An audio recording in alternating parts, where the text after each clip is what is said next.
Breaking news everyone, বলছিলাম না যে শাকিব খান নতুন করে আবারও ইতিহাস তৈরি করবেন।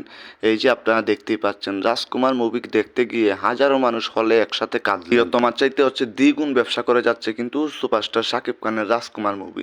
এই মুভিটা দেখতে গিয়ে কিন্তু সবাই অজরে তাদের চোখের জল ফেলে দিলেন। তাদের চোখের জল কিছুতেই ধরে রাখতে পারলেন না, কারণ মাহিয়া মাহি যে একটা অভিনয় করছে, বা লাস্টে যে একটা সিন ছিল একদম শেষে, যে শাকিব খানের সে জায়গায় মৃত্যু হয়, এই সিনটা দেখে সবাই একদম কি বলবো, অবাক হয়ে গেছে যে হিমেল আশরাফ এমন কিছু করতে পারে, তা কল্পনার বাহিরে। তো কিছু কিছু সিন দেখতেই পাচ্ছেন, আমি আপনাদের জন্য দিয়ে দিলাম। যারা যারা এখন মুভিটা দেখেন নাই, হলে গিয়া মুভিটা দেখবেন। আর মাহিয়া মাহির যে অসাধারণ একটা অভিনয় করছে, তা কি বলবো, একদম দক্ষতার সাথে সেই হয়েছে।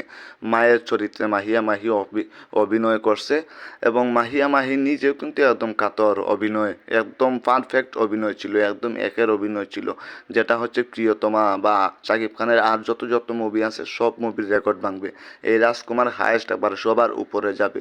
সো আপনারা এখনো মুভিটা না দেখে থাকলে ভাই মুভিটা দেখুন তাড়াতাড়ি, তাহলে বুঝতে পারবেন। আর হ্যাঁ, দেখে কিন্তু সবাই একটা করে রিভিউ দিবে।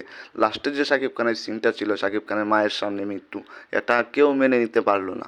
সবাই কিন্তু হল থেকে বের হয়ে একদম চোখ ভরা জল নিয়ে বের হলো অজরে। সবাই কিন্তু মাইকের সামনে বা সাংবাদিকদের সামনে কান্নাকাটি করছে, আপনারা হয়তো দেখতেই পাচ্ছেন।